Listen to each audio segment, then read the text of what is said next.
The afternoon of July 4th was brutal. The sun beat down on the asphalt until it practically simmered, and the air was thick with the scent of freshly mown grass. I stood in my backyard wearing a loose grey tank top, manning a massive Weber grill. I flipped thick ribeyes with long-handled tongs. The charcoal was roaring. Orange tongues of flame licking the grate as dripping fat hissed and popped against the coals. It was my first Independence Day in this old house. Neighbors had set up canopies, and the rhythmic clink of ice cubes mixed with the upbeat pop music drifting from their radios. I sprinkled coarse salt and black pepper over the steaks, the smoke drifting toward the fence. That was when I noticed the yard next door was unsettlingly quiet. That was Mr. Hampton's place.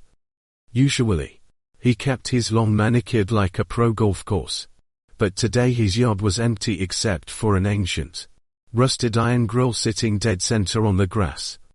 It was a relic, its lid half ajar, emitting thin, wispy curls of pale white smoke. By 5 p.m., my friends had trickled in, carrying cases of Budweiser and corn wrapped in foil. We sat under the patio umbrella, devouring burgers and talking about the fireworks show. Mr. Hampton's yard remained lifeless, but the smoke from that rusted grill was thickening. The smell was wrong. It didn't smell like charcoal or searing beef. It had the acrid, stinging scent of charred antique fabric. I walked to the fence to sneak a peek, only to realize there was no fire beneath the unit. I headed back to my seat, trying to ignore the stench. David handed me a plate of macaroni salad, but as I reached for my fork, I saw the food become coated in a fine layer of dust within seconds. It wasn't ordinary dust. It was a bone-dry, ashen white powder. I looked up. There was no wind, no dust storm, yet the sunlight seemed to dim by a fraction. I looked at my friends. They were chewing intently, oblivious. I turned back to the yard next door. This time, someone was standing by the grill. It was Mr. Hampton. He was dressed in a crisp white shirt and a bow tie, clutching a silver carving knife. His back was to me, his shoulders heaving in a rhythmic, labored motion, as if he were sawing through something incredibly tough. I called out a greeting, asking if he wanted to come over for a beer, but he didn't turn. He just kept at it, that mechanical, repetitive carving. The sunlight hit the ground like a spotlight, and my heart skipped a beat. He had no shadow. At 8 p.m., the first firework detonated in the obsidian sky, booming in red, white, and blue. With every flash of light, I saw guests appearing around Mr. Hampton's grill. They were dressed in Shop 1940s style suits and polka dot swing dresses, sitting elegantly on the empty grass. They held plates, miming the motion of chewing thin air. When the light vanished and darkness returned, so did they, leaving only a deathly silent lawn. A chill raced up my spine. I headed inside for more ice, but as I passed the kitchen window, I saw my own grill had changed. The once vibrant coals had turned a ghostly, subterranean blue. The steaks I had just finished grilling were covered in thousands of tiny indentations like human fingerprints, as if a crowd of invisible people had been clawing at the meat. I threw open the door and sprinted back outside to warn my friends, only to find David standing by the fence. He was shoving a charred, black chunk of something into his mouth. He smiled at me, but grey powder leaked from the corners of his lips. His voice sounded miles away, scratchy like sandpaper, muttering about how Mr. Hampton's ribs were to die for. I lunged forward and snatched the object from his hand. It wasn't a rib. It was a piece of cold, blackened charcoal. At that moment, the sky erupted in a finale, turning night into day. Mr. Hampton slowly turned his head toward me. His face was devoid of flesh, just dry, parchment-like skin stretched over bone. Where his eyes should have been, there were only pits filled with grey wood ash. He raised the carving knife toward me and spoke in a slow, rattling drawl. "The fire isn't out yet. Keep cooking. I grabbed David and bolted for the house, flicking on every light I could find.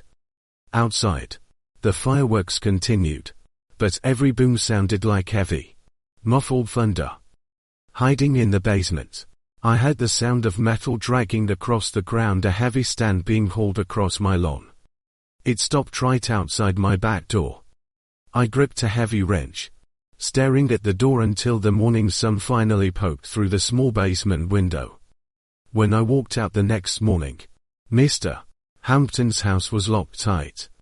His yard was empty, no grill, no ash, not even a footprint in the grass. But when I walked to my own grill, I found something in the center of the cold ashes. A perfectly straight row of silver metal buttons, precision cut.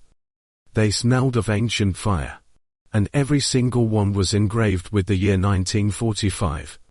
I shut off the gas, wheeled that expensive grill to the curb, and never looked back. At 9 am, the town's main street was already packed. I sat on my folding lawn chair, clutching an iced coffee with way too much creamer. It was my first Independence Day in this town, and the parade was far grander than I'd expected. Marching bands strode past in perfect formation, their drummers beating out a deafening, bone-rattling rhythm. I clapped along with the crowd, watching ornate float after float roll slowly by. The air was a thick, sweet slurry of popcorn and cotton candy. Midway through the parade, the atmosphere shifted. The cheers began to taper off, replaced by an uneasy rustle as people glanced around. A vintage black convertible cruised into view. It bore no ribbons, no banners, no decorations of any kind. The driver was a man in a tall, stiff top hat. But it was the back seat that caught my eye. A young boy sat there, dressed in a sharp, tiny suit. He held a glass jar filled with a dark, crimson liquid. As he waved to the crowd, he would dip his fingers into the jar and trace circles in the air. Each time he completed a circle, a spectator would freeze. To my right, a heavy-set man had been midway through a bite of a hot dog. After the boy waved toward him, the hot dog slipped from his grip and landed in the dirt. The man became a human waxwork, stiff and unblinking, his eyes locked in a vacant, dead-ahead stare. Terror surged through me. I tried to stand, but my leg muscles felt like they'd been replaced with lead. One by one, the people lining the street fell silent. The cacophony of the parade died, leaving only the low, rhythmic thrum of the black car's engine. The car crawled to a halt directly in front of me. The boy turned his head. His cheeks were unnaturally flushed, as if layered with thick, garish rouge. He flashed me a wide, toothy grin, dipped his fingers into the crimson liquid, and prepared to draw a circle in my direction.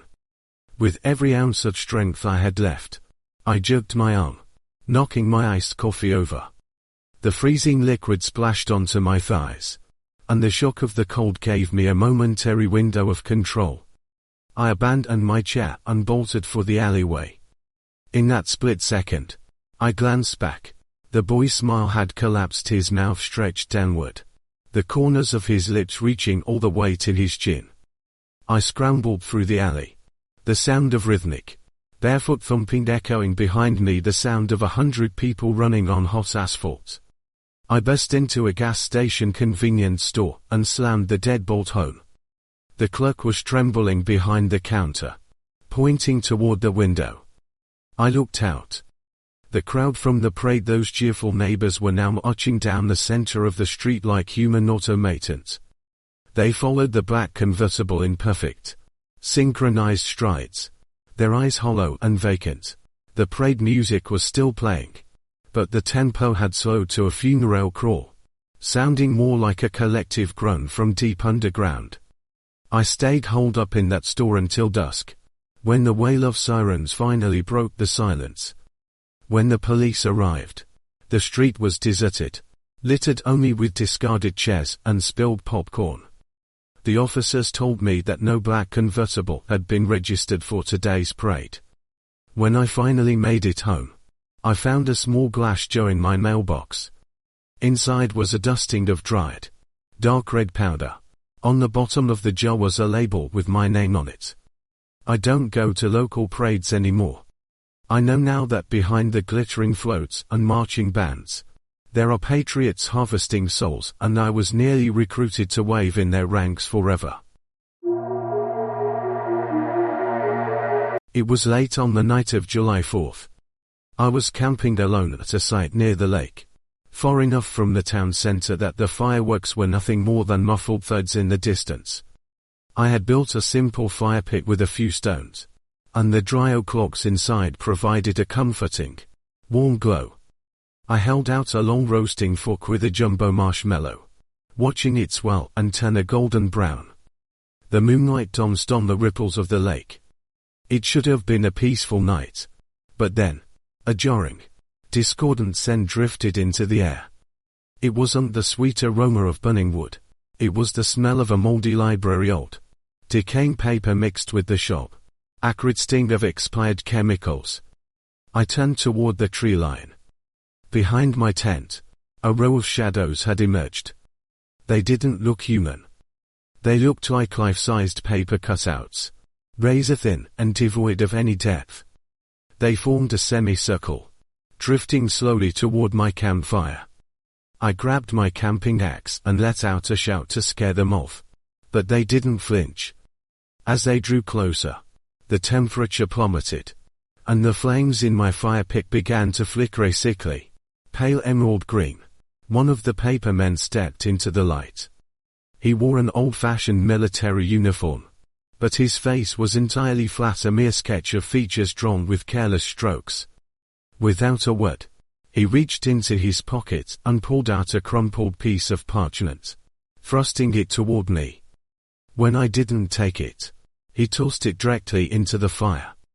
The flames erupted in a plume of thick green smoke, and within the haze, I saw twisted, agonizing faces. Dizziness washed over me, and I fell backward. Slumped on the sand, I watched the paper men begin to dance around the fire. Their movements were impossibly light and silent, like plastic bags caught in a gale. As they twirled, they spat a white powder from their mouths. Wherever it touched my skin, it burned like acid. I struggled to crawl toward my pickup truck, but my limbs felt paralyzed. The soldier figure walked over and looked down at me. His eyes were nothing but two hollowed-out circles, exhaling the biting chill of the lake. He grabbed my ankle. His touch didn't feel like skin, it felt like dry, brittle cardstock. He pulled with surprising force, trying to drag me toward the dark water. I kicked frantically and threw a handful of sand at him, but it passed right through his body. He was intangible. Just as I reached the water's edge, my fingers brushed against the windproof lighter in my pocket. I snapped it open and flicked the flame against his arm. The moment the fire touched him, he shriveled and curled like melting plastic, emitting a high-pitched, piercing hiss. Seeing their comrade ignite, the other paper men vanished into a cloud of white smoke. I scrambled into my truck and floored it. When I finally reached the city, I found a deep, thin gash on my ankle, a paper cut so clean it didn't bleed. Instead, a pale green fluid seeped from the wound. It took months for that injury to heal. Now, every Independence Day, while everyone else is lighting bonfires by the lake, I stay locked inside with the AC on. I know that out there in the dark, those paper-thin things are still searching for the warmth of a fire, waiting to drag some lonely soul into the cold shadows of history until they, too, become nothing but a scrap of paper drifting in the wind.